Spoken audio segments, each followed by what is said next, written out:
Trending, Angel Locsin magbabalik na. Netizen nagulat sa bagong look.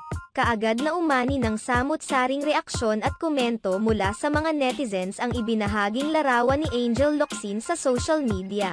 Matatandaan na mahigit isang taon din na walang paramdam ang aktres na si Angel Locsin sa kanyang mga social media account at tanging mga throwback photos lamang nito ang ibinabahagi ng kanyang mga tagahanga sa mga fan-based social media accounts. Nito lamang Lunes ay ibinahagi ni Angel Locsin ang isang larawan niya na nakasuot ng pantalon at pulang blouse. Hindi naman malinaw kung bagong kuhang larawan ba ang ibinahaging ito ng aktres. Gayunpaman, ay ikinatuwa pa rin ito ng kanyang mga tagahanga dahil nakikita nilang maayos ang aktres at kahit papaano ay may ibinahagi ng update sa kanyang social media account.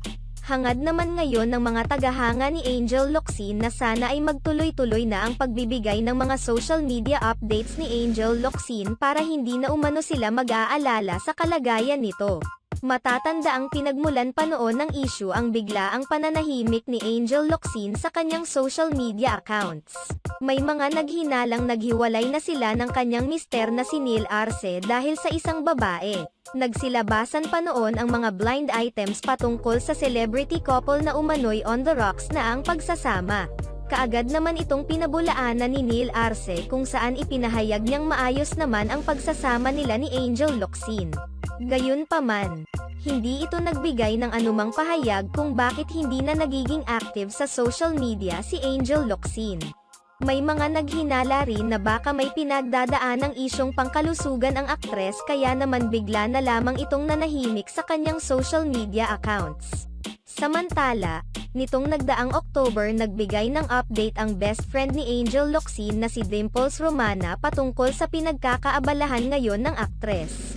Ayon kay Dimples Romana, ini-enjoy ni Angel Locsin ang kanyang buhay may asawa at masayang-masaya siya ngayon para sa kanyang kaibigan. Marami rin ang nagtataka kung bakit wala rin si Angel Locsin sa ABS-CBN Christmas Station ID gayong halos lahat ng mga kapamilya artist ay makikita naman rito.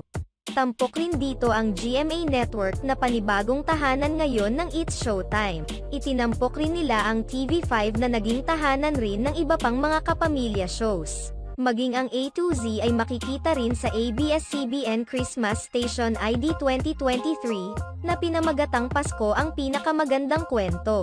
May mga naglabasang mga haka-haka na baka ay lilipat na sa ibang network ang aktres kaya naman ay hindi na ito nakasama sa Christmas Station ID ngayong taon. Salamat sa inyong panunood sa aming video. Maaaring mag-subscribe sa aming channel o i-follow ang aming Facebook page para updated kayo sa mga latest news. Ilagay ang iyong komento sa ibaba at atin yang babasahin sa next video.